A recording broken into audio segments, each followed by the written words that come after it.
Greetings, pinners. It's Denise Howell here. We're going to talk about Pinterest on This Week in Law this week. Is it more like Napster or Google? We'll check in with the MPAA, Righthaven, Car Tech, and lots more with Connie Mableson, the photo attorney Carolyn Wright, Evan Brown, all next on This Week in Law. Netcasts you love. From people you trust. This is TWiT. Bandwidth for This Week in Law is provided by Cachefly at CACHEFLY.com. This is TWiL, This Week in Law with Denise Howell, episode 154, recorded March 23rd, 2012. Persons of Pinterest. This episode of This Week in Law is brought to you by Netflix. Watch thousands of TV episodes and movies on your PC, Mac, iPad, iPhone, or TV instantly. All streamed directly to you, saving you time, money, and hassle. For your free 30-day trial, go to netflix.com/twit. Hey everyone, it's Denise Howell here, and we've got a really Pinteresting show up. We're going to talk about Pinterest, among many other things in today's show. We've got a great panel to do it. Joining us once again is the photo attorney, Carolyn Wright. Hello, Carolyn. Good morning. How are you? Doing great. Thanks so much for coming back on This Week in Law. Happy to be here. Also joining us, first time to the show, is lawyer Connie Mableson. Hello, Connie. Hello. How are you? Doing great. Connie is a specialist on the DMCA and other related issues and has written about Pinterest in that regard. So I'm looking forward to picking your brain about all that, Connie. Great. Also joining us once again, per usual, Evan Brown. Hello, Evan. Hey, Jess, how's it going? I don't know if you noticed that you said you were going to pick her brain talking about Pinterest. All I know is that I'm going to feel sharp about this. So thanks for having me again. Yeah. Ooh. Yes, I hope not to pick her brain with any surgical tools other than just our regular, fun, lighthearted discourse here on This Week in Law. So all for a general audience. That's great. Yes, exactly. And a modicum or hopefully minimum of bloodshed and gore. We have a piece of viewer mail here I wanted to just toss out to start our discussion from James, who emailed me at denise@twit.tv, as I hope you all will do if you have questions. He was wondering if we could address whether or not a screenshot of a website for the purpose of a citation is considered fair use. Using websites as sources has always been problematic. URLs change, content is dynamic. The solution seems to be to take a screenshot of the site, but then you can post or publish that screenshot as a source reference. Can you do that without violating copyright law?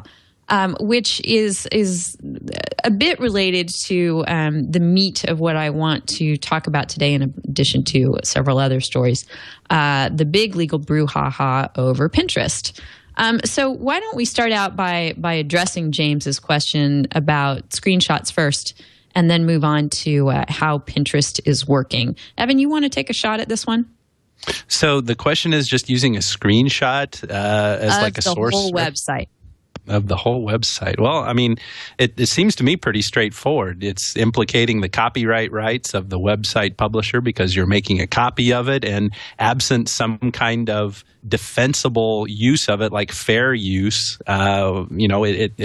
well, fair use technically is an affirmative defense. So when we, not to be too all nuanced right here in the first 3 minutes of the show, but yeah, it sounds like it would be an infringement to me. And the best thing that one could say in defense of that is that, the use you're making of it is for some other purpose different than what the original website publisher was using it for. So it might qualify as a fair use and not get you into trouble. But I don't see how this isn't a copyright infringement in the most technical sense. But in a lot of circumstances would be okay. Yeah, he's asking about for the purposes of citation. I'm not sure what he means by that. If that means you're linking to the site and showing here's what was at this URL. That's kind of what I assume he means. But what do you think about this, Connie? Well, you always have to take a look first at what the use is. And that is exactly what you were talking about. What is he using it for? And if it's simply as a source citation, then my suggestion would be to cite it as a source, but don't actually use it. But have it as backup in case you're challenged as to your source. It is technically a copyright violation because you have made a copy of copyrighted protected material. But it probably would qualify for fair use. If you want to step through that fair use analysis now, we can do that. But my thinking is it's probably transformative enough to where you would probably qualify for fair use. And I certainly would make a strong argument for that. Okay, well, let's take this discussion and bring it down to what I mentioned, Pinterest, and what it is doing and the various images it's displaying and its relationship to the fair use doctrine. Carolyn, let's start with you. You are an attorney who represents photographers and is a photographer yourself. And I'm certainly sure that you have some opinions and thoughts about Pinterest and what it's doing. Let's frame the discussion for anyone who is not yet on the service, which is growing incredibly rapidly. We've mentioned it on the show before. I've mentioned I wasn't yet on it. I'm on it now, and I have actually played with it, have a better idea what it does, but not so much technically how it's doing it. So hopefully we can flesh through some of that too.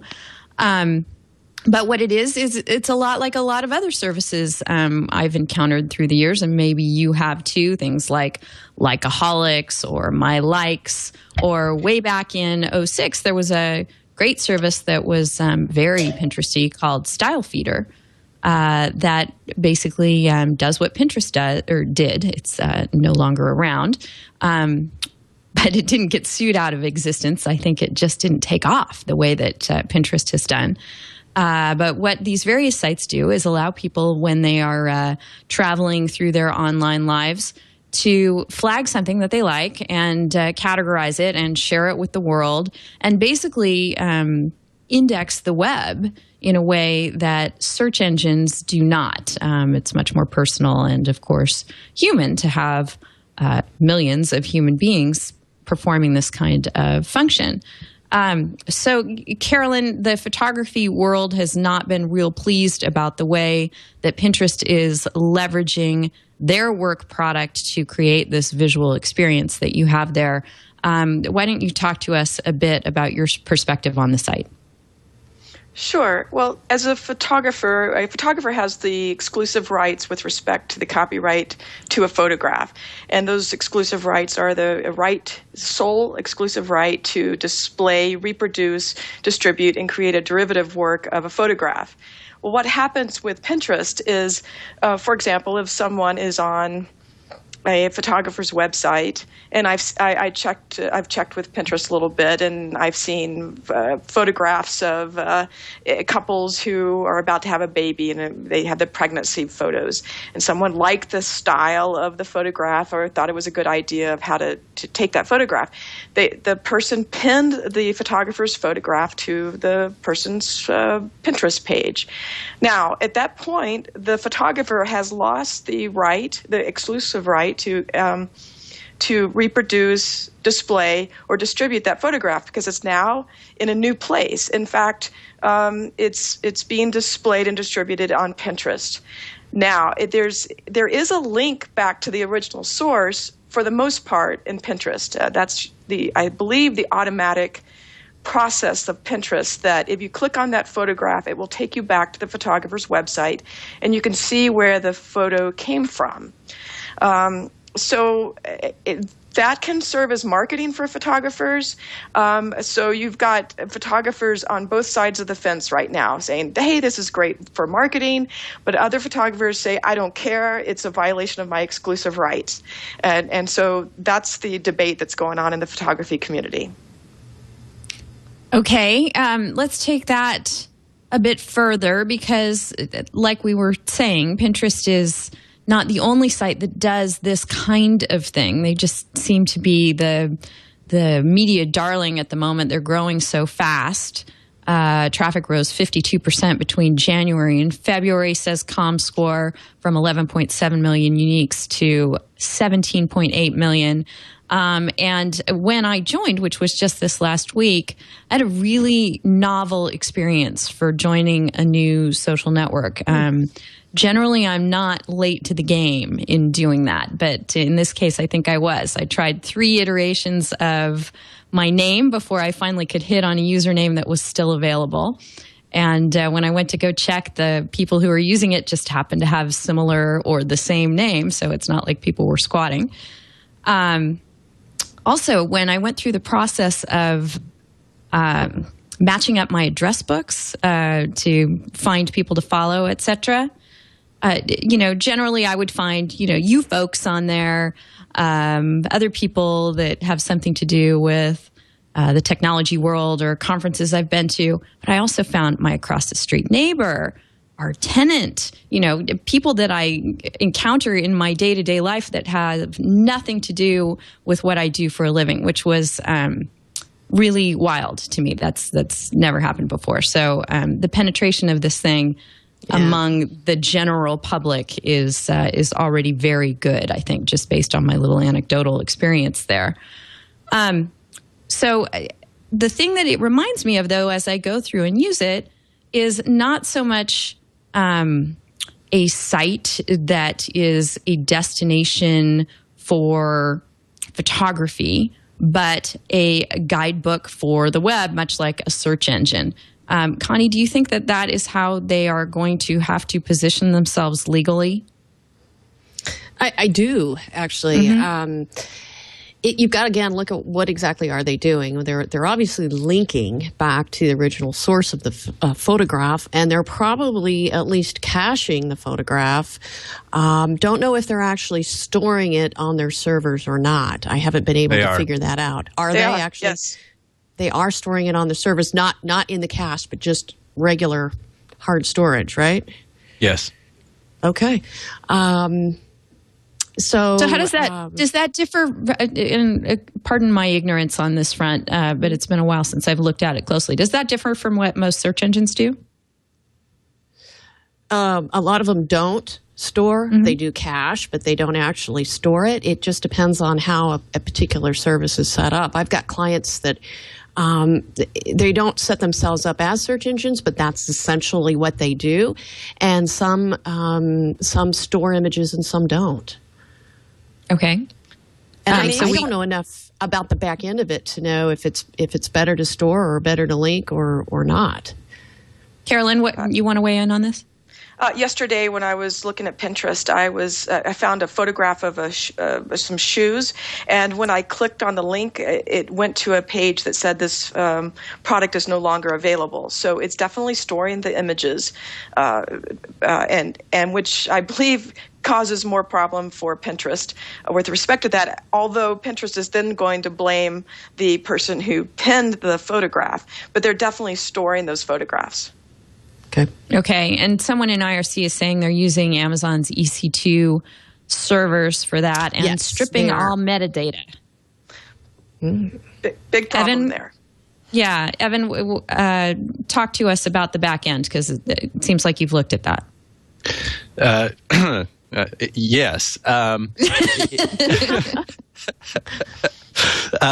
I mean, all I did was right-click on some images to inspect the element in Chrome and see what's, what the path of the image is here. And so with Pinterest, it's got the smaller version that shows up when you're looking at the pin board. But then when you open it up and look at the pin in full size, if you inspect the element, you can also see that it's stored on the Pinterest server as well. And that's unlike what Google Images does, for example, in its search functionality. All that is cached on the Google server is a thumbnail image of that. And so it seems to me that at the end of the day, I'm not really all that worried about Pinterest's liability in all of this because of the DMCA, but for purposes of this kind of interstitial discussion of it here, it seems like Pinterest is putting itself in a bit more of a perilous situation.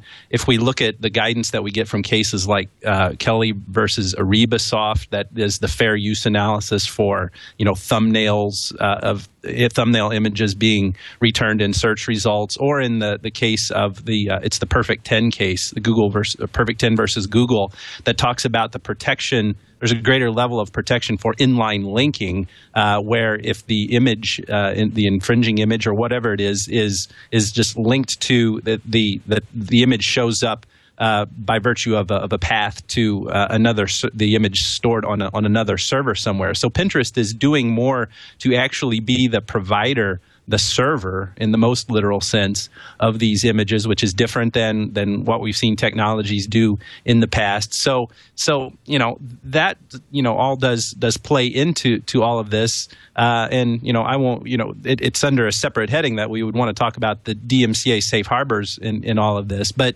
Pinterest is certainly being bold in the way that it's providing infrastructure for the copying, storage, and displaying of images that people select to pin and share with the rest of the world. Right, and we can talk about the copyright ramifications of that. Obviously, if they're copying and storing, they're putting themselves in a different situation than if they weren't. Connie, let's talk about the liability of Pinterest versus the users, because that's what a lot of the media coverage of this has been about. That Pinterest is getting so popular. The headlines have gone two ways. There have been a flurry of headlines comparing Pinterest to Napster in an unfavorable way, and there have been another line of headlines talking about how dangerous it is for users of the service.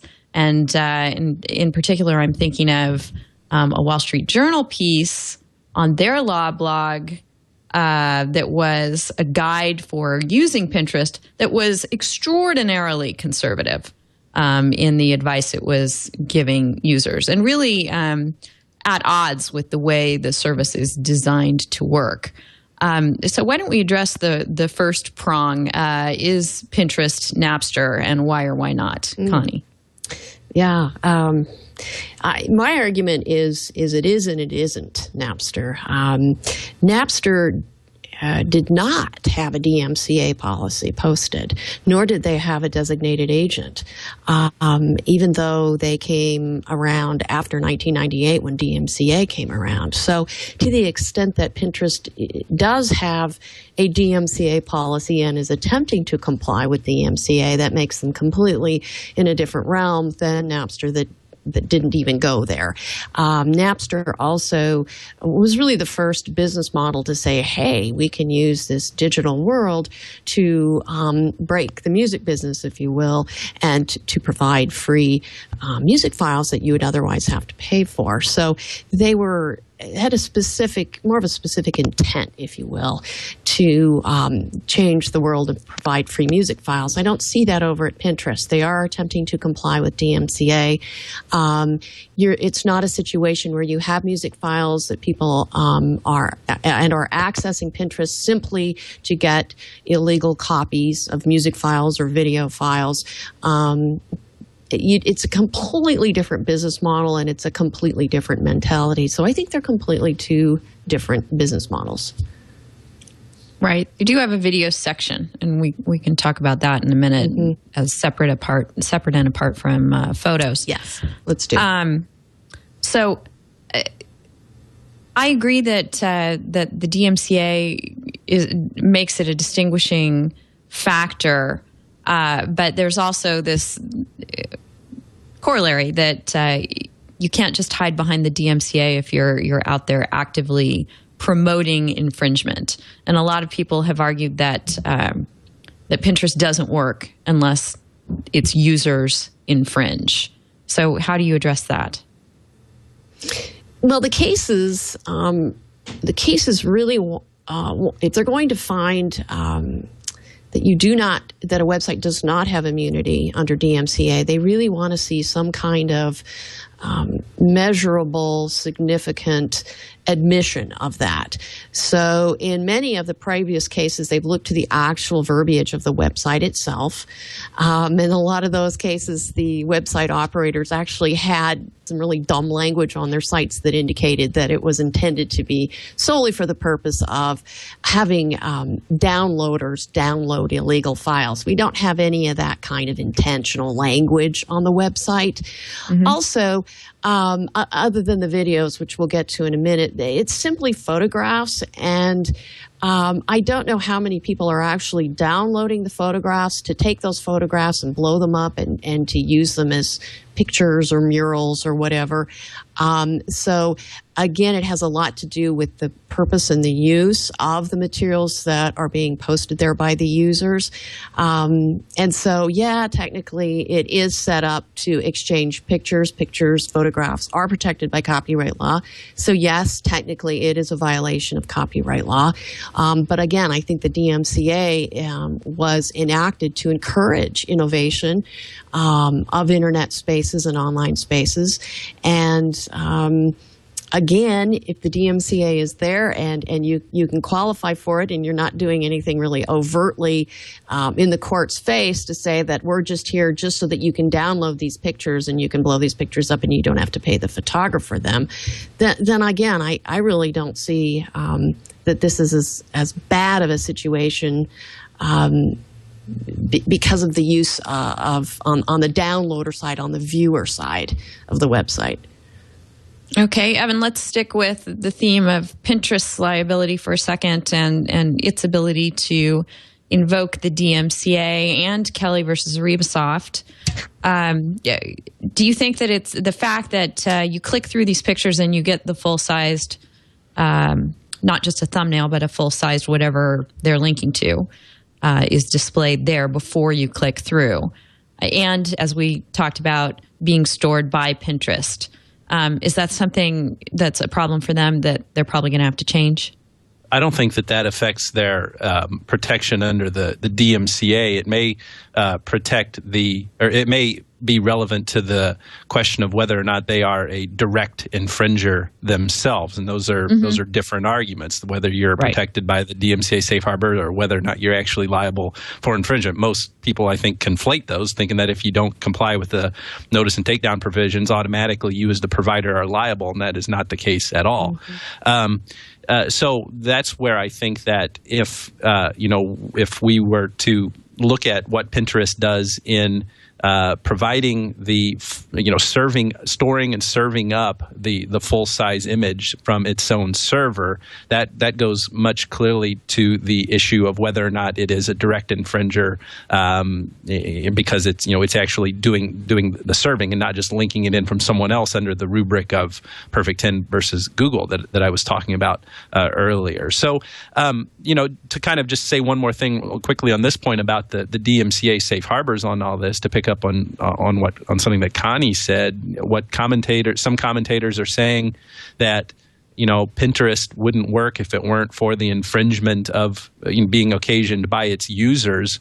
I think the same could be said about YouTube or almost any site that relies heavily on user-generated content. That's not the threshold for liability, or that's not the pivot point for liability. What the pivot point for liability is what we see from what the court has said in the Viacom versus YouTube case, where it's the strict reading of the DMCA and the notice and takedown provisions is what Google is arguing in its amicus brief that it's filed in the Hotfile case, which maybe we'll have some time to talk about today. It's just like, the DMCA Section 512 says these things, and to the extent that the service provider complies with those things, they get safe harbor protection. It doesn't really matter too much about what the whole world really thinks, or to a certain extent what the real reality of users' use of the service is, so long as they're not crossing the lines of Grokster inducement liability, and also so long as let's not forget that Grokster didn't overrule the Sony Betamax case, and so long as the platform is available and can be used for substantial non-infringing use, assuming all those checklist items are there, Pinterest is fine. Okay. What do you think, Carolyn? Is it fine? have a little bit of a problem with the fact that they are stripping metadata. I think in Murphy versus Millennium, we got the court was really concerned with the respect that you can't have a fair use argument if you strip that copyright, the credit, the photo credit. If Pinterest would leave that intact, I think they'd have a much stronger argument for fair use here. But we've got a new way to look at the law, possibly with the fact that, as opposed to Kelly versus Aribasoft, that we've got a larger image rather than a smaller thumbnail image. So is the court going to say that this is now okay to have the larger displayed image? And then we've also got the concern that the images are not always linked to the original source, and it appears as though that happens as because of the user downloads the image and then pins it on Pinterest. But I think with respect to Pinterest, the biggest problem right now is that if Pinterest is having a copy stored on its server, and two, stripping the metadata, it's going to have a more difficult time getting a fair use successful argument. Right, and let's just point out for people how this differs from something like Google image search, which also gives you a nice large display of thumbnails, much like the main feed you would see in Pinterest. But then when you click through on one of those thumbnails, instead of getting an experience that is still framed within the Pinterest site, Google takes you to the large version of the picture. Sorry, I just clicked through something that we had some audio there. It takes you through to a large version of the picture, but where you're seeing it is against the backdrop of the site where it is hosted. And Google is not hosting those images themselves. When you view source on those images, they are where they were originally. So there is a bit of a quantitative difference there in how it's functioning. All right, so anything else, anybody want to say anything else on the interest of Pinterest's liability before we move on to the users? Connie? Oh, I would have to join in with Carolyn. I think she's absolutely right on stripping of the metadata and the storage. Mm-hmm. I think that does, those are some bad facts for Pinterest. And, if I were in their shoes, I'd be taking a look at those things and maybe making a few adjustments. But I think Carolyn hit the nail on the head. Okay. Evan, anything else to add on this? I would say Pinterest at a certain level is doing nothing different than what GeoCities did in 1996 by providing a place for people to serve up images for others on the web to see them. It's just that in this economy of mouse clicks that we live in, they've made the transaction less expensive. Now you just pin something and it's on display on the server at your direction for the world to see. Back in the old days with hand coding HTML pages and uploading images and files by HTML, it took 3 or 4 minutes to do what you can do now in 3 or 4 seconds. So I don't see even though the transaction is cheaper in our mouse click economy, I don't see a qualitative difference that should change the inquiry when it comes to Pinterest's liability. Right. And Carolyn, anything further on Pinterest's liability? If we took it one step further, I think that now that Pinterest has provided opt-out code for people to provide on their websites, I think Pinterest is, since it's so popular, and if certain photographers or website owners want to make their materials available to Pinterest, that they should have opt-in code available rather than opt-out code available, just to be safe. It's extra suspenders along with the belt. Mm-hmm. Yes, but that would be a very large shift in what would be available on the site. Definitely. But that's just the safest way for them to operate. But other than that, they certainly need to respond to any DMCA takedown to protect themselves as well. Right. It's Worth mentioning that, and we began the discussion this way, that Pinterest is not the only site that is facing these kinds of issues by any means. It's just been much in the news lately. You could think of any number of sites that are confronted with the same sort of thing. Tumblr comes to mind.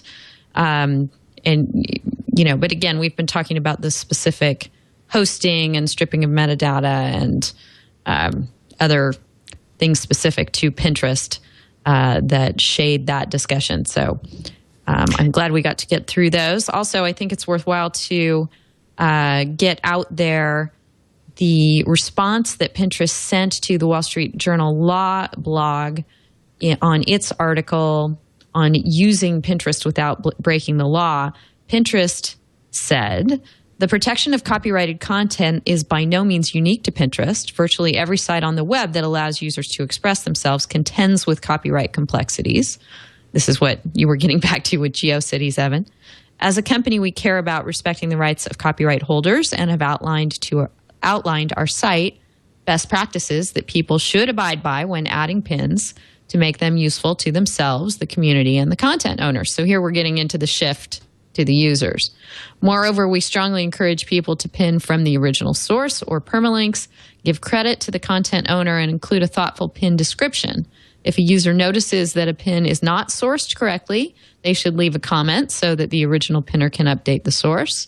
Many publishers have also added pin it buttons to their site, making it easier to identify content that is okay to add to Pinterest, and also making it easier, I'm adding this part, to identify people who have not, if not expressly, at least impliedly, licensed Pinterest and its users to do what they're doing. Finally, content owners who do not want their material shared on Pinterest can add a small piece of Pinterest-provided code. This is what Carolyn was talking about. Do not pin. And we follow the DMCA, they say. So we saw there just in that one comment that Pinterest would like its users to bear some of the brunt of the scrutiny that it's coming under here. And in fact, what this Wall Street Journal piece does is go through and get some lawyers to say, gee, if you're using Pinterest, you better only put things up there that, you know the provenance of, you own, basically, thou shalt not comb the web and pin is what they're saying. And that's, very counter to how the site is set up to work. Carolyn, do you think that it's necessary for users to go to these extremes? Probably not. I think that manufacturers, if you've got a retail store online, a shoe company sells shoes, I think they'd be thrilled for you to pin photographs of their shoes, and that they're not going to receive a copyright claim for infringing that photograph. I think you run a bigger risk if you go to a photographer's website or perhaps other. It's going to be tough to figure out when you're safe to do so. But definitely, if you're on a photographer's website who a photographer is showing his or her photos, I think you're going to be more likely to get in trouble if you reproduce those photographs. Interestingly, about a month ago, someone sent me the Pinterest for photoattorney.com, and there were a lot of photographs of mine that were pinned on that page. I went yesterday and they removed all of those photos. So I think people were afraid that I might sue them. And my images are registered, by the way. It's interesting how this, coupled with YouTube, and those are pretty much the two mainstream things I can think of, are giving people a copyright education that I don't think they otherwise would have had.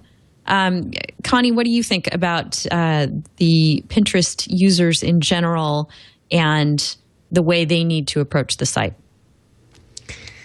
Well, I don't think that they have as much risk of getting sued as does someone who's uploading a music or a video file, an audio-video file. And I think this is a bulletin board service. Yes, it's available to a lot of eyeballs as opposed to a public bulletin board that might only be available to people who happen by that particular bulletin board. It's like cutting pictures out of magazines and sharing them with your friends. And from that perspective, it seems pretty innocuous and fairly innocent. But in fact, users that are making copies of the images and then pinning them are in fact making unauthorized copies, and they are in fact distributing those copies. And so they do have technical liability.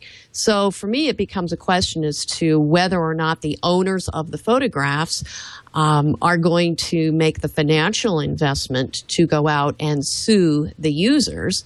And speaking back to Carolyn's point, probably the shoe manufacturer isn't going to be doing that because they're very happy to have their shoes shown all over the world on the bulletin board.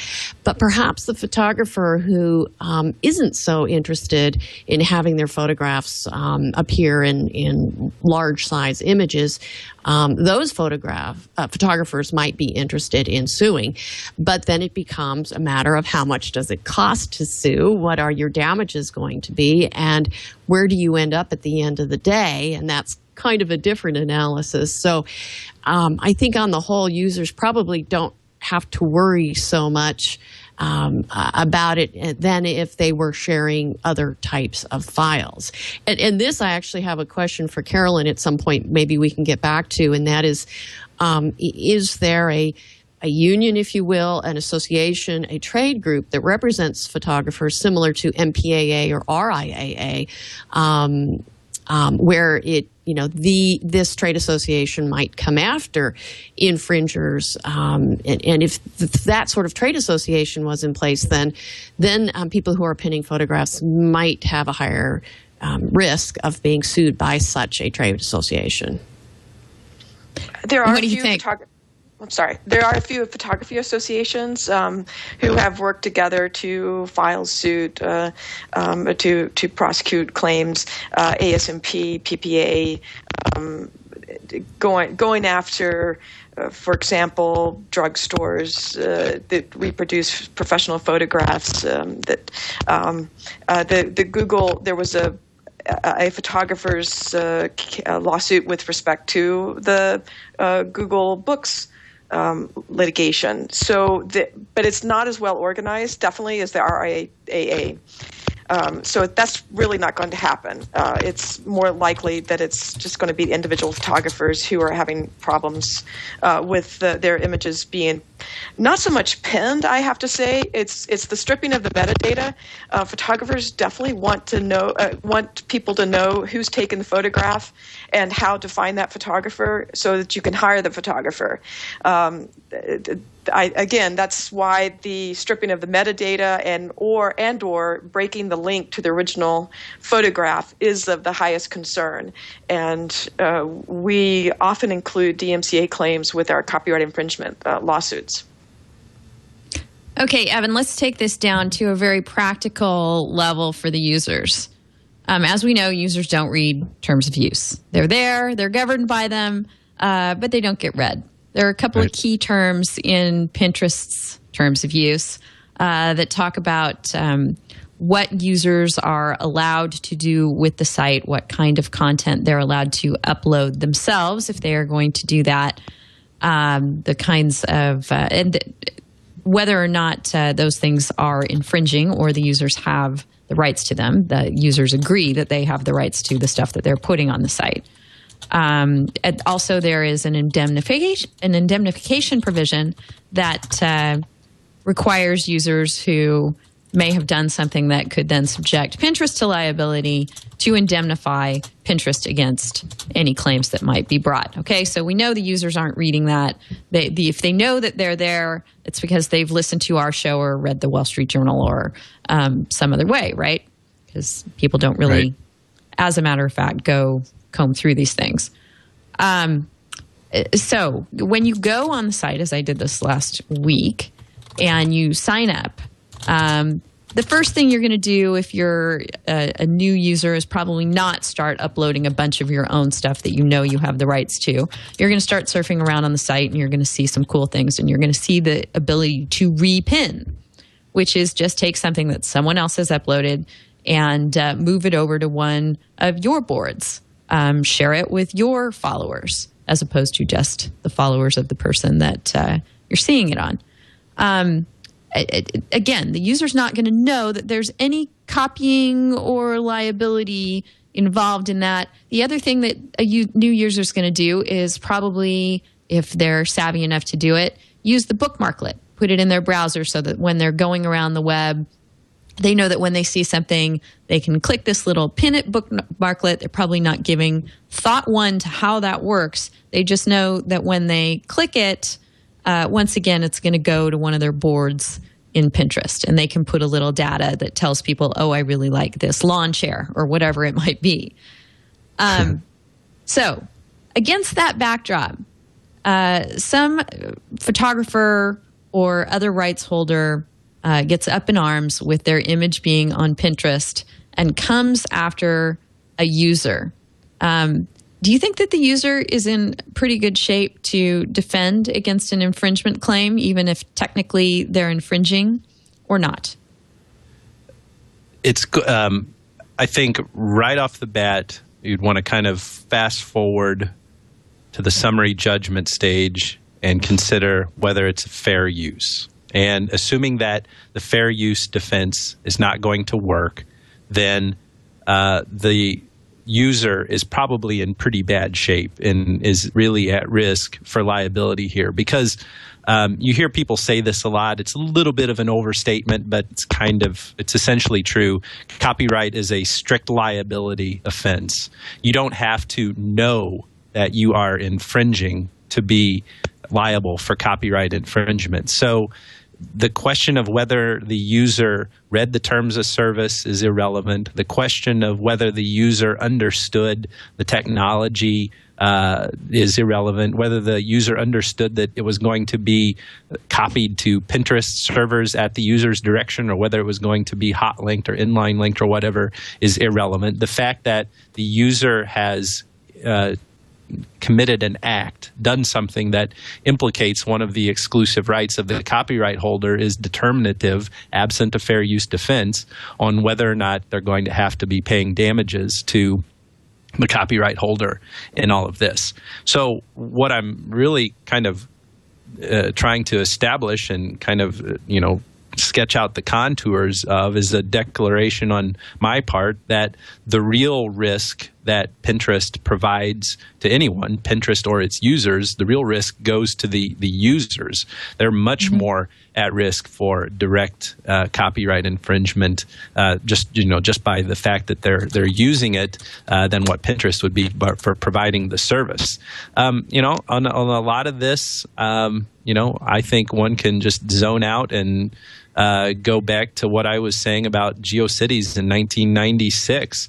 It's just they're just providing a platform by which images can be served up to someone else, and the ethos that people have when it comes to copyright protection, and the understanding that people have when it comes to the copyright interests in photographs and other content that you can post online is pretty, it's often misguided. I mean, I'm still astounded at the extent to which people think that, and it's such a cliche when we're talking in circles like we do now. When we're talking within these circles, not that we're talking in circles, get it? Actually, I confess, I've been talking in circles all day, haven't I? But when we are within these circles and these contexts, we get tired of hearing it because it's such a cliche that people think that because it's on the internet, it's free for the taking and you can reuse it in, the church newsletter or whatever. That just ain't right. And that analysis and that lack of understanding on the part of the user doesn't change just because it's made easier to do by a tool, with Pinterest like that. Yeah. From a 10,000-foot view, you're absolutely right. But this whole scenario strikes me as something that's a very good example of how Professor Jamar, who we had on the show last week, his proposals that copyright law be reformed to take into account what people do on social networking is really, really necessary, because I think it's qualitatively different, to hold someone liable for putting infringing images on their own website than repinning something on Pinterest. There's just like you said, it's just a little faster and more streamlined, lower opportunity cost. But I think that makes a difference, that, these people are really getting sucked into an infringement that they, again, as you say, copyright has no intent aspect to it. But it really, really seems unfair that people could be exposed to liability this easily for something that they don't have any idea that they're even really doing. Carolyn, any thoughts on that? I think it definitely goes to damages. I mean, while you can say it's strictly copyright infringement, it's going to be difficult for a jury or a court to award $150,000 in damages for a copyright infringement when an image is posted to Pinterest. So I think that's the the law is modified a bit with respect to social media. And you also have to take into consideration that I'm not sure any photographer is going to file a copyright infringement lawsuit for a Pinterest use, especially in light that the damages, I likely would advise a client that the damages are going to be minimal, and therefore we're not going to proceed with the case. It's going to be a stupid case or a waste of time. Maybe you can make a point with respect to such of a copyright infringement lawsuit, but it's definitely not going to pay for somebody's retirement.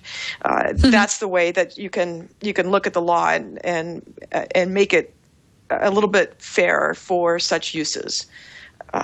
But there again, I've heard a little bit, and I have heard this definitely before, that people respect the rights of copyrighted movies and music, but then when it comes to photographs, it's just a photograph.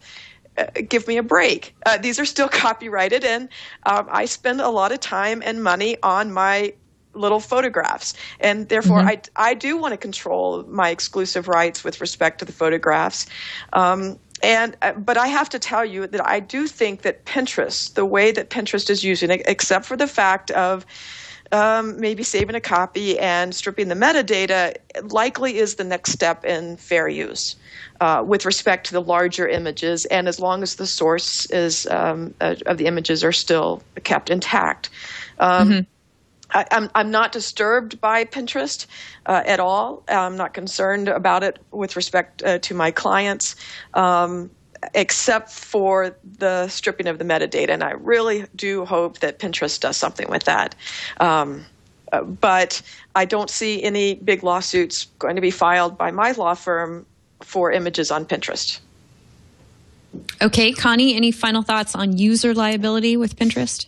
Yeah, there is a special law that relates to visual artists and prints and the making of prints, and perhaps we do need some kind of legislation that says that's similar to that says to the extent that in a Pinterest type of a case, as long as there is attribution for the particular photographs that are being pinned, that perhaps makes it more of a fair use. And it's getting over into what we call moral rights. And those moral rights are over in France and England. We don't have these here, except they do show up in the Visual Artists' Rights Act relating to artists and prints. And so perhaps we ought to look at applying that theory to the situation before us and saying, as long as you do attribution rights and perhaps not change the original photograph, that constitutes fair use for Pinterest types of uses.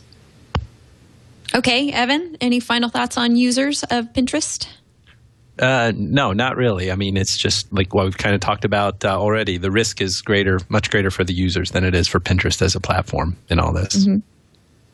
Okay, thanks, guys. I'm glad we got to really chew over that. I'm sure it will come up again because I don't think we really resolved a whole lot. There's some things we hope Pinterest changes, and we'll see if they do. Evan, you brought up the brief that was filed in the Hotfile case, saying that the MPAA thinks that Hotfile is much more like Mega Upload. Google says no, and that the DMCA should ride to its rescue. You want to tell us a bit about that? Yeah, I concede. I didn't read the brief. I've just read about it. But what Google is arguing in this amicus brief, which is a brief that it files as a friend of the court. It's not a party to the lawsuit or the dispute, but it's advocating a certain position, ostensibly not really in favor of how the motion should come out, but supposed to be arguing the overall interests of one side. And so Google is coming to Hotfile's rescue on this, and we've got to look past the appearance of chivalry or courteousness or whatever that one might see in Google, quote unquote, coming to the rescue. Google certainly has an interest in this dispute. Certainly has a horse in the race, so to speak, because we're expecting Google. What do they call it? Google Drive to be launched, sometime in the near future, allowing cloud storage. So the overall legal issue of whether of what the responsibility is of the cloud storage provider is when it comes to the being notified in the removal of infringing content is critically important to Google and its business model. So Google is arguing, kind of picking up on the holding of the Viacom decision that the DMCA is to be read, Section 512 is to be read as it's supposed to be read, that a provider really doesn't have to do a whole lot at all to be made, to proactively go out there and make itself aware of infringing content, but the onus to remove that content only arises pursuant to a valid takedown notice under Section 512. So that's what Google is arguing in this, and why it would benefit from a favorable decision to Hotfile in all of this. And I guess I just saw something recently. I think it was an opposition brief filed by the MPAA. I don't think it was in opposition to anything substantively. It was more of a procedural thing, saying that Google shouldn't be even allowed to present this brief to the court because it's really just a proxy for its own fight and kind of outside the scope of what amicus briefs are supposed to be for. So there's some interesting little, maneuvering and fighting, as to from the MPAA as to whether or not the court should even be listening to this brief in the first instance. But we all know that what Google's interests are in this. So you can, kind of see the MPAA's point, That's really the case with a lot of amicus briefs, unless you're purely, even in the case where you're purely an advocacy organization and don't have an economic horse in the race, still amicus briefs are filed to advance a certain almost political agenda in a case, so they are seeking a certain outcome. Connie, any thoughts on this from the DMCA perspective? Well, the DMCA was enacted in 1998 with the intent that Congress wanted the web to grow, and they understood that there would be a lot of liability on the ISP's part if they were found to be liable for either linking, transmitting, caching, or storing infringing content. And at the time in 1998, the only real thing you had out there on the net was something called Usenet. And you had the web, but it was still in its infancy of development. And Usenet is really started out to be just a gigantic bulletin board with thousands of news groups, and it turned into a way of exchanging copyrighted information. And I guess it goes back to what Evan said, and that is that, Pinterest and Hotfile and a lot of other sites have the same sort of problem.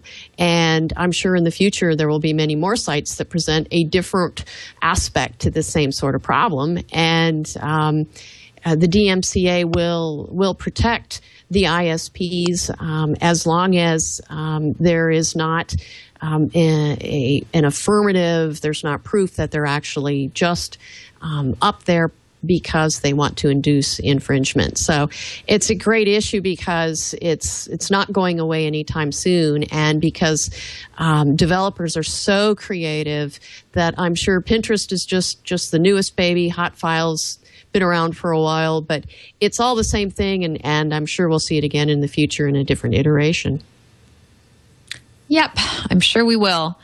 We have much more to talk about checking in with Righthaven and getting into some privacy stuff and talking about hanging on to your domain name, making sure it doesn't get seized. But before we get to those, I want to thank our sponsor for this episode of This Week in Law, which is Netflix. Netflix, if you don't already know and have it, streams thousands of TV episodes and movies directly to you instantly. That saves you lots of time, lots of money, and very much hassle. There are several easy ways to instantly access streaming movies and TV shows with Netflix. You can watch on your Mac, your PC, or your iPad. You can watch on your iPhone, several Android phones too. If you have a gaming console, it works great with those, Xbox 360s, PS3s, Nintendo Wiis. And of course, all the set-top boxes that go along with your TV, lots of them come right with Netflix on board, whether you like Apple TV or Roku. Lots and lots of DVD players just have Netflix bundled in these days. You can watch instantly using any of these devices, and you can begin watching a movie or show on one device and finish it on another one. However you choose to access Netflix, you can watch as many movies and TV shows as you want, anytime you want, and you can cancel anytime. So go and try it if you haven't already for free for 30 days at netflix.com/twit. Be sure and use that URL when you go for your free trial. Helps us out a good deal. We thank them very much for their support of the TWiT network and for their support of This Week in Law. All right, let's check in with Righthaven. We haven't talked about them recently because they're seemingly down for a very big count at this point. But recently they got dealt another blow. The U.S. District Judge in Las Vegas dismissed their suit against Rick Alec and RX Advertising, which was associated with sports betting. So once again, the court found that Righthaven doesn't actually own the exclusive rights they need to bring the cases that they're bringing. The article that I'm looking at here on Vegas Inc. brings up another interesting thing that hasn't been raised in the cases, that a receiver actually owns whatever it is that Righthaven owns these days because their assets are in receivership to pay off their many debts. Evan, any thoughts about Righthaven going down yet further? Just that last point that you brought up, that, the copyright issues are the same in this one as what they were with the Denver Post and the Las Vegas. I never can remember the name of that. The Review Journal in Las Vegas. Yes. That was that issue with all those things. But that Righthaven's kind of dug its grave so deeply here that there's really nothing left to even fight over. There's just the shell of these ideas of these assigned copyrights, and so anything that's going to be brought about is going to just go to the benefit of whatever interest that receiver is looking to capitalize on, which would be those who, I think it's probably mostly people to whom Righthaven owes attorney's fees, right? When they lost a lot of these cases, isn't that kind of what? That's probably yes, and sanctions perhaps. Yeah, what Righthaven's big, debts are. So that's pretty ironic. Yeah. Any thoughts on this, Carolyn? No, it's a good lesson in how to do a proper copyright transfer and when and who can sue for copyright infringement. But they are just they might as well just give up. All right. Well, supposedly they will. IRC is saying they're the zombie that will never die, so I'm sure they'll pop up again at some point. Here's a good turnaround. Apple's actually being subject to demand from a group of prominent Chinese writers who claim that their works are being made available in the iBooks store without their permission. So here we have Chinese copyright owners coming after Apple saying, what you doing there, Apple? Have you looked at this, Connie? And do you think that this was just a mistake on Apple's part?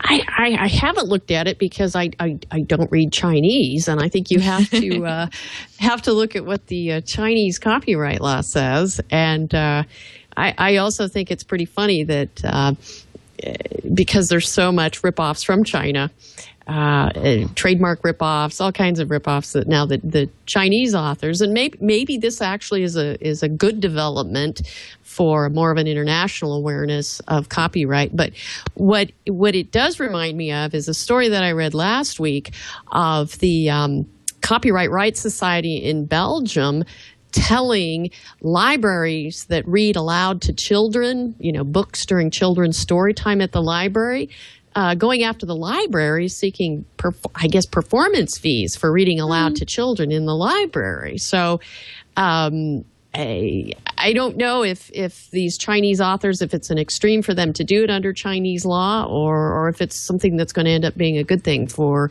the development of Chinese copyright law. Yep. Evan, have you looked at this, and do you think that it's a bit of turnabout for Apple?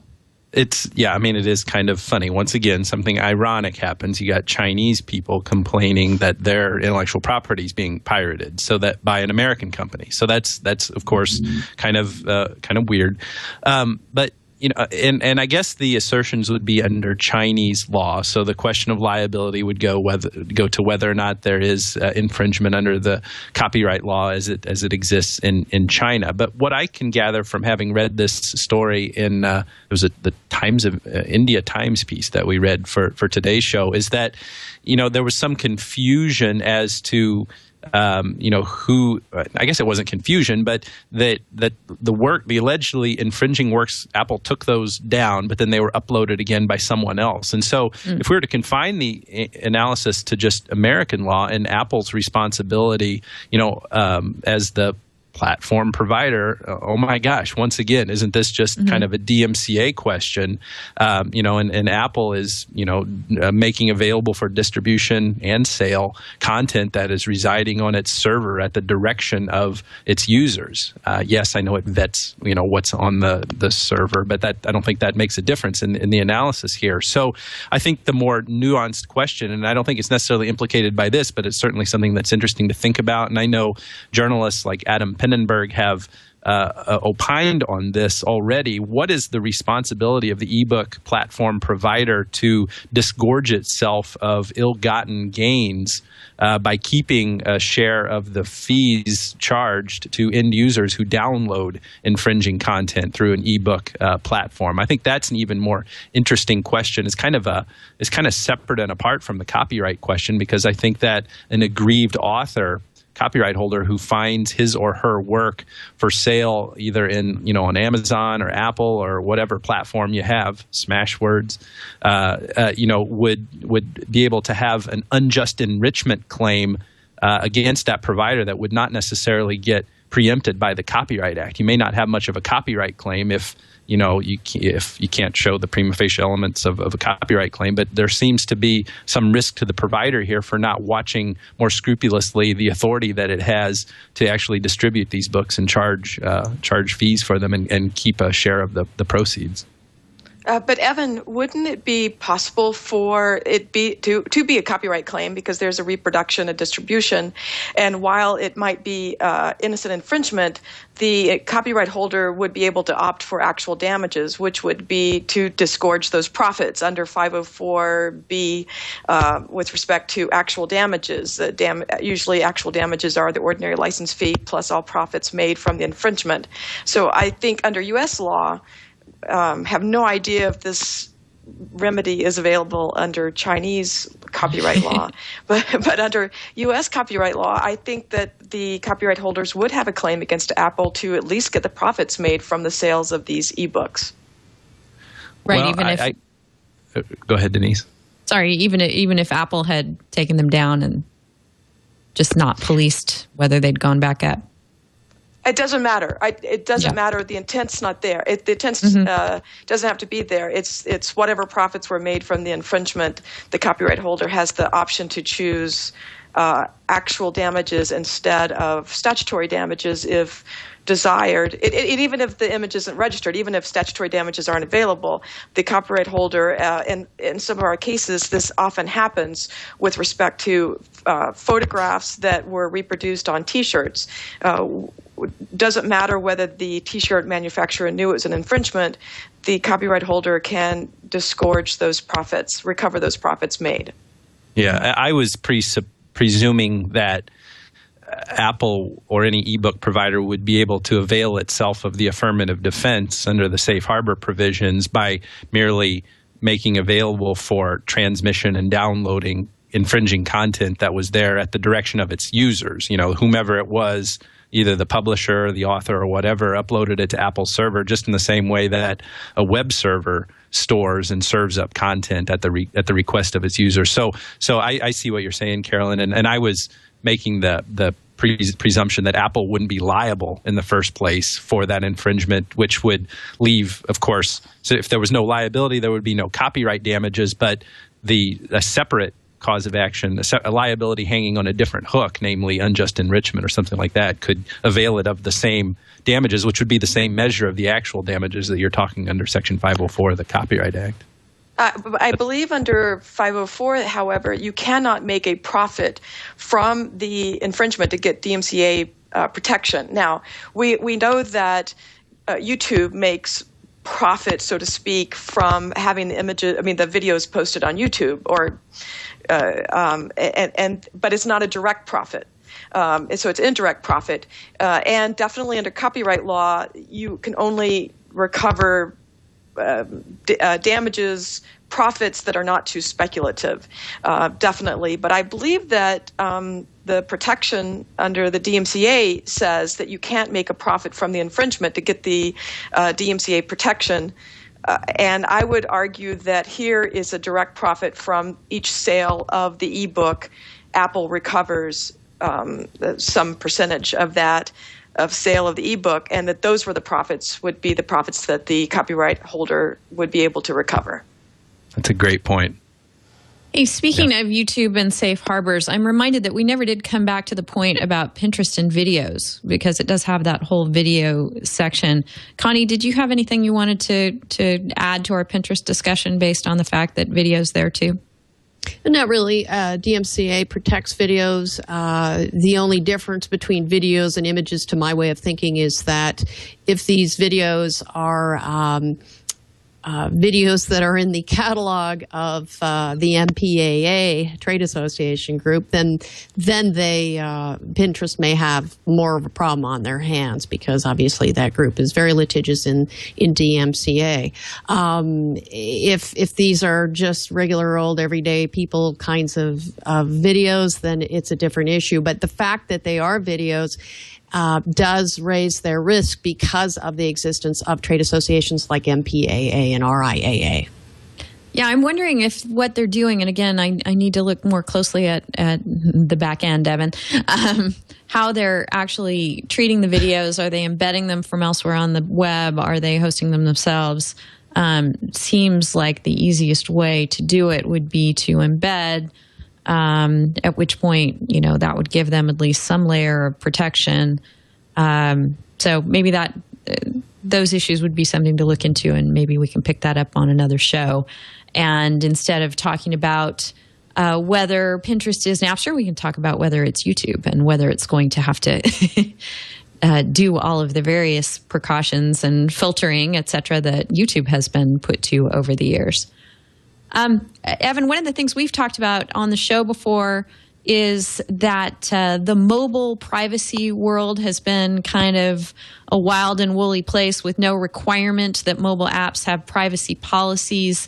That may be quietly changing based on a step that the California Attorney General took, and I just wanted to toss it out because it seems like a bit of a milestone.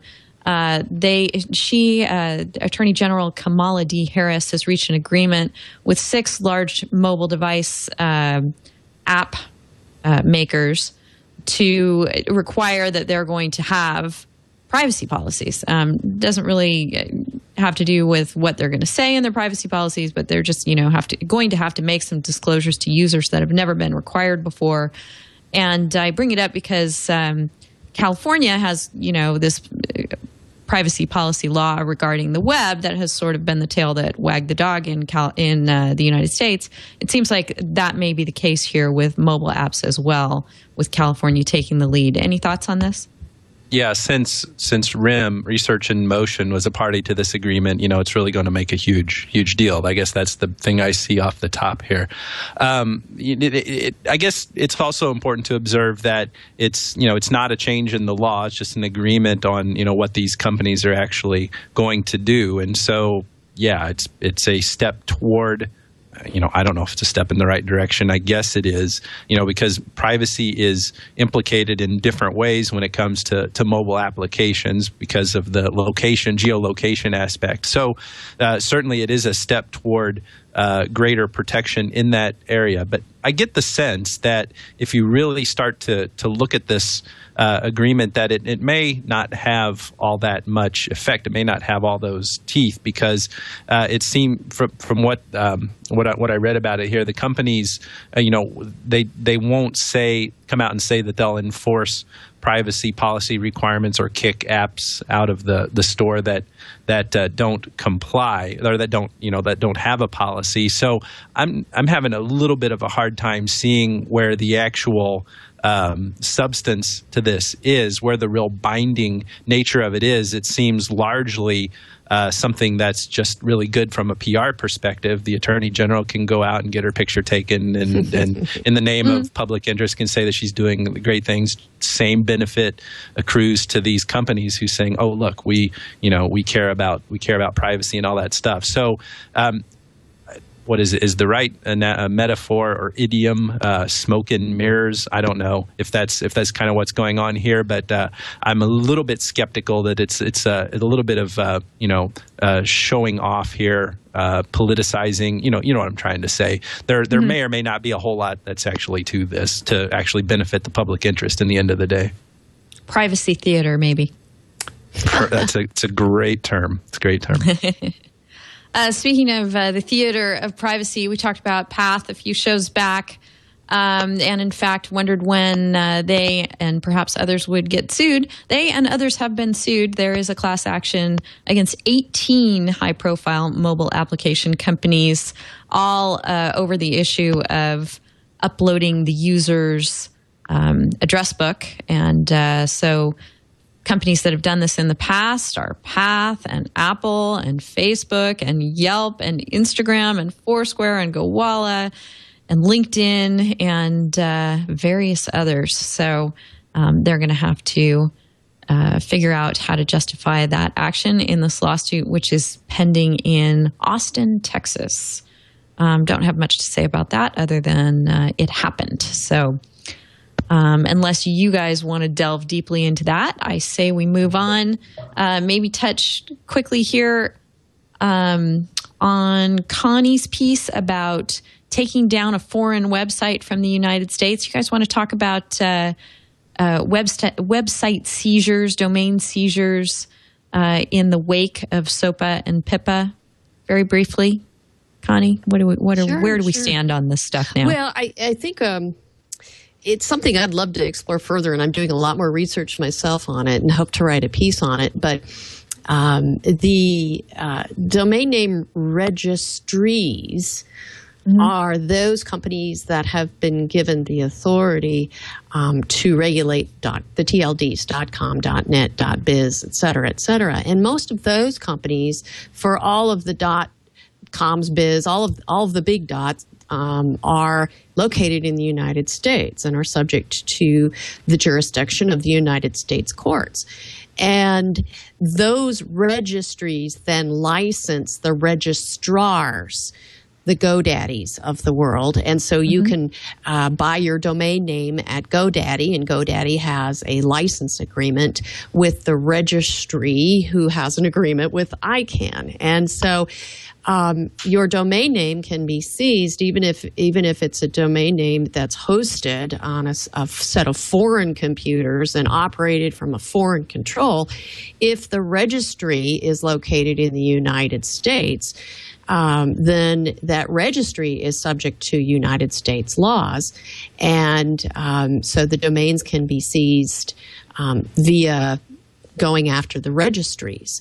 There's something that I'm looking at very closely, at least in the Ninth Circuit, which is most of the western United States, a fairly recent case that seems to indicate that if you get at least a California judgment on a domain name, you can actually garnish it over in Virginia where the registry is located. So this is a developing area of the law, but that's essentially how Mega Upload was able to be taken down, was because the registry is located in the United States. And apparently, and this is from Mike Masnick, ICANN is now saying that it will work more closely with governments around the world to help them seize and censor domains. So right. This is something that we were talking about the whole time SOPA and PIPA were still on the table, that, hey, we don't really need this stuff because you can do it anyway. And apparently ICANN has no problem with that. Evan, any thoughts? No, not to add to that. I mean, this is it's not quite like SOPA because it sounds like a little bit more difficult of a procedure. And I wasn't. I mean, I guess I wasn't clear about how there was a private right of action to get this to actually be done. And Connie, maybe you can clarify for me. I mean, was the inquiry that we were making here and what you were talking about in your post something that would actually be available to a private citizen, or was this something that from the government? Because that would certainly make a big difference. Yeah, from the DOJ's standpoint. But there's also this ancillary case in the Ninth Circuit that says, at least under California law, most states in the United States treat domain names as intangible property, and property can be garnished, can be liened, all sorts of things can happen to property. And this Ninth Circuit case seems to me to indicate that this property could be liened or garnished directly through the registry, if that registry is located in the United States. So that would give a private cause of action from a post-judgment remedy against that property, the domain name being the property. Beatmaster in IRC has a question about domain names bought from a domain reseller, which a lot of them are, with the reseller's location or the registry count. What do you think, Connie? Well, again, it's who do you host your domain name with? You buy it through a reseller, then at that point you can change you can change your registration. But I think at least in the Ninth Circuit, as long as that .com is located in the United States, there's a chance that you have to be able to get it garnished in a state where domain names are treated as property, and that's most of the states. Okay, want to move on to something kind of fun here. I got my Ford. I've talked about wanting to get a Ford, and I finally got one, Ford Explorer that I've been driving around the last few days, and very impressed with its in-car technology. But I saw over on Kickstarter, I think it was Matt Hawhey who backed this company and brought it to my attention. There is a product called Dash that someone has come up with, and it's already funded. They've raised $72,042, and it is an in-car stereo system that is basically a docking system for an iPhone or an Android phone. And it basically gives you touch and voice capability for your car through your phone, so you can whatever voice functions that your phone has. If you have Siri, it's a nice way to make it play through your stereo. And there's a funny video, I don't know if we have it queued, of the guy who developed this. He's an engineer named Paul Leiser, testing it out, demoing it. And what struck me about the video is, although the purpose of the device is to make your experience more hands-free, and to use more voice commands. There's certainly a whole lot of poking on the phone you got to do if you're using this device. So I bring it up because I think it's fun car technology. We talk about that on the show from time to time.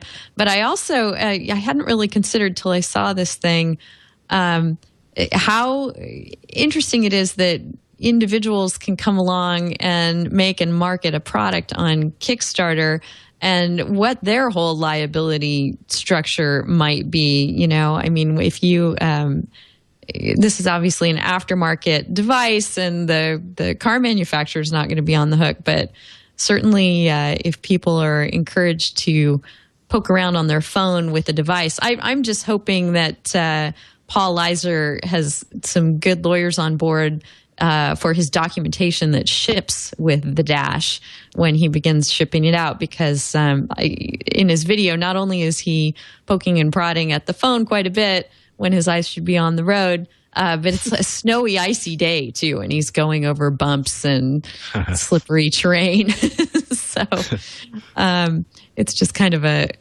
interesting twist, I think, on product liability when you throw Kickstarter in. Connie, any thoughts? Well, it sounds like it might be a patent issue as well. I collect for fun instruction manuals from all kinds of devices over the years, and I would like to see the instruction manual for this. I bet it's pretty funny, and the IRC community's got some really fun suggestions as well.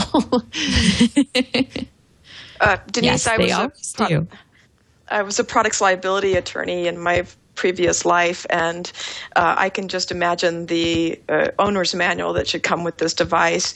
It's going to be about this thick, and it's going to say, do not operate this while the vehicle is moving.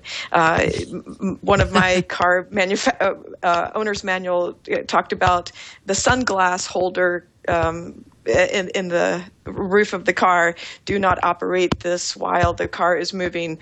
The cup holder, do not operate and use the cup holder while the car is moving. So they better have a very good lawyer who's familiar with the law of failure to warn with respect to that. But I think that the video itself is going to cause some difficulty if you are trying to warn people to not use the device while moving. And I don't know that hands-free car use would actually apply here, because it didn't seem very hands-free. And that definitely the video showing how it's going to be used is not helpful for a products liability aspect. Retailers would be liable as well. I don't know. I mean, I think it's a great product, but I also I wouldn't want to be this guy. No, Evan, definitely. What do you think? Yeah, I can, pretty readily take the defense position on this and say there's not going to be any problem with this device because, and wow, we get an occasion in one episode to mention the notion of strict liability 2 times. With products liability, usually it's a strict liability tort, which means you don't even have to show that you were at fault. When you developed or designed the product. And I can't believe I'm actually saying this stuff now that I know, Carolyn, you were a products liability lawyer in a past life. I was not. But, notwithstanding that question of the degree of fault, you've still got to show that the injury was caused by the device. And in this situation, I mean, what's causing the injury, if any, the person to lose concentration and crash their car into another car or a tree or whatever, what's causing that is the device itself, the iPhone or the Android device or whatever you're plugging into it, not that thing, that you've plugged it into. So it seemed to me that element of the claim against the manufacturer would fail here because it's not what's caused it. The same temptation to be distracted is there whether you have this device or not, as if the facts would show that you would have carried the phone with you in any event. So that's how I would evaluate this from defending this guy. It's not going to work, Evan. It's not just going to be it's not just going to be the cup holders, Carolyn. It's going to be the phones themselves that ship with, hey, don't use these in the car. I once represented a mobile home manufacturer that was sued because there was no warning label that being underneath a mobile home was a danger to the person when it slipped on its supports and the guy lost his hand. So it's a ridiculous world of products liability defense. Yeah, right. Those plaintiffs. Okay, we have a couple of great resources of the week for you. First, we have a piece from Connie that is on digital assets in estates. And I really like this. I found this on your site, Connie, and think it's a great thing for everyone to read. I think you're gearing it at estate and trust lawyers, but fortunately it is written in very plain language and is very succinct and ends with the Digital Asset Estate Questionnaire, which after the show I'm going to sit down with and fill out myself and make sure our estate planning person has, my answers to this and all the details that they need, because I know that we did not include this kind of information in our wills and stuff. So, yeah, this is a wonderful thing for people to think about. Why were you motivated to talk about digital assets in estates? Oh, well, my colleague in my firm is an estate planning attorney, and we're coming out with this new invention that has something to do with this. But we were talking about what happens if one of us should die. I don't have anybody in my life that has my passwords, that knows what I do online, that knows what accounts I have online. Everything in my life is online, yet if I were to die right now, nobody would know how to access any of it or do anything with it. And so we've created some tools and techniques, and we have a company called Digital Asset Advisors, and we essentially work with other lawyers and trust companies and fiduciaries and help estates in the event that someone dies and they have a lot of online activities and nobody knows how to handle them. So it was just kind of out of the fact that both of us are very online, and we thought if either of us were to die, we'd both be in a fix. Yes, thank you so much for doing this. Somebody needed to, so there it is. Go ahead, Evan. This reminded me a little bit of a new service that I saw. Tech Cocktail covered this. It was released at South by Southwest, whenever that was, last week before last, called Dead Social. Now, don't go to deadsocial.com because that's just like some MMORPG that a bunch of goth kids play. But it's it's like DEADSOCI.AL. And what it is you can set up to have a bunch of messages sent to your followers and the people, who you're connected with on other social media after you're gone, even like years into the future. So like, 10 years after you're dead, you can still be wishing people happy birthday and stuff. So, when a lot of kind of weird things can come about when you think about social media after death. Yeah, there's one called Death Switch, too, that does that. And there's a number of online services that will keep track of your online footprint, if you will, and when you die, we'll give it to your estate. None of those have really proven out for the long term yet. And there's about 5 or 6 states that have enacted laws allowing for digital fiduciaries to be appointed. So this is an emerging area, and it should be fun to see what happens in the future. Great. Well, folks, you can get to this questionnaire and all of the great information on digital assets in estates on Connie's site at mabelsonlaw.com. Also, I'm going to put it in our discussion points for the show, which are going to be at delicious.com/thisweekinlaw/154. I had one other resource I wanted to throw in light of our Pinterest discussion, and it is a piece by Amy Lynn Andrews, who writes a blog called Blogging with Amy, Blogging Tips, Tools, and Tutorials in Plain Language. And Amy's not a lawyer. She doesn't pretend to be a lawyer, but she did a piece on Pinterest and copyright and how she herself is going to navigate all of the concerns that we talked about vis-a-vis user liability. And it seems to me as good an approach as any. It's not really based on anything but her going through various copyright-related discussions, and she's decided not to delete her Pinterest account. She has decided to take a look at the things that are in her account and make sure she's comfortable with what's there. So some good advice from Amy Lynn Andrews, and that'll be in the same place in our discussion points for the show. Then finally, our tip of the week, since we've talked a lot about copying this episode, Evan, you linked to this Seagate press release that Engadget picked up, where we're shortly going to have 60 terabyte drives available to us. You want to tell us a bit about this? Yeah, I guess the 60 terabyte drive is kind of more in the near future of, consumer hard drives. But this was made, was talked about in connection with some developments that Seagate had,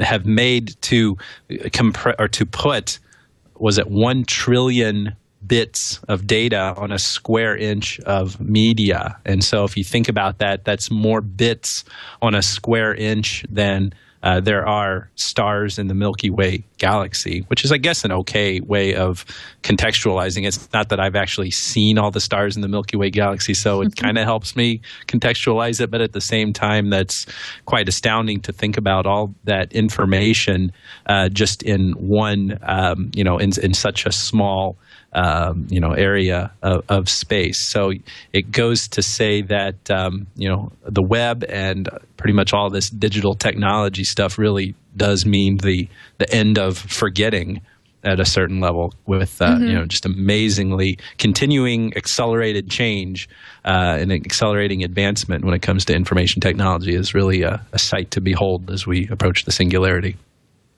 Right. And turning it into a tip of the week, I just was thinking, with this and with sites like Pinterest coming and gaining such interest in use, that copying is here to stay, and that people who think that you're going to be able to shut down the tide or stem it of the copying technologies, you're just not. When you have this kind of storage and interesting new technologies, forget about it. As somebody in IRC said earlier, why not just sue DARPA? Because that's the only way that any of this is going to go away. Well, we're going to go away now because I think we've done a wonderful, nice long show here and had some great discussions. I really appreciate you guys coming in here today and joining me and going through all of these great issues. Carolyn, it's always fun to have you on the show. Thanks so much for returning. Good conversation today. Good discussions. Yes, I agree. And we love following along with you on Twitter at Photo Attorney. You're always posting up good links and information, also at your blog, photoattorney.com. Anything you want to leave our listeners, viewers with before we sign off? Respect the photographs. That's it. Respect the pics. Yeah. Sounds like something Cartman might say. You shall respect my pictures. All right. Thanks so much, Carolyn. I really appreciate it. And Connie, it's been really fun meeting you, talking with you. Thank you. I've had a great time and enjoyed meeting Carolyn, followed her for a while and been watching Evan and his comments. And Denise, thank you so much for the invite. It's been great. It's been our pleasure. And again, folks can find you online. You do. You have a couple of books on the DMCA, and they have their own site, I believe, which people can find from your main site, mabelsonlaw.com. And again, once another person putting great information out into the social world at Connie Mableson. You're also on Google+, as is Carolyn. Anywhere else that you want to plug or anything else you want to leave our viewers with? No, just a great show. Thank you for all the good resources and information you put out there. Thank you so much. We love doing it. All right, Evan, this has been a fun one. Yeah, it sure has. And I guess the only request I would have of you, Denise, is, as you're going through the checklist of your digital assets this weekend, if you would consider making me your digital beneficiary and devise to me the password, at least to the Delicious account for This Week in Law. That would really make me feel special. So that's right. I did actually create a password that I thought we both could remember, but I have a hard time remembering, and I have to look it up each time. But and when that happened, I felt like I was given this life-altering gnosis. It was really, really something when I had that password for a while. So. Yes, anyway. Did the heavens open and a light shone down. Yeah, and I achieved some real weird state of anyway, thank you. So just keep me in mind. You would be a great digital fiduciary, and I think I will bear that in mind. Thank you so much for offering yourself up. I'm here for you. And for all you do online as well, Evan's contributions to internetcases.com and his Twitter account are amazing. If you're not already following him, please go do so. And do keep in touch with us between shows. We have a Facebook page and a Google Plus page, and I'm always posting up links and things that I find interesting during the week. Love to get your feedback on them and love to hear from you about what you want us to discuss on This Week in Law. So do keep in touch in all of those social arenas, and you can use plain old email and get in touch with me at twit.tv. I'm Denise there too. So thanks everyone. We'll call it a week and see you next week at Friday, 11 a.m. Pacific Time, 1800 UTC for the next episode of This Week in Law. Take care.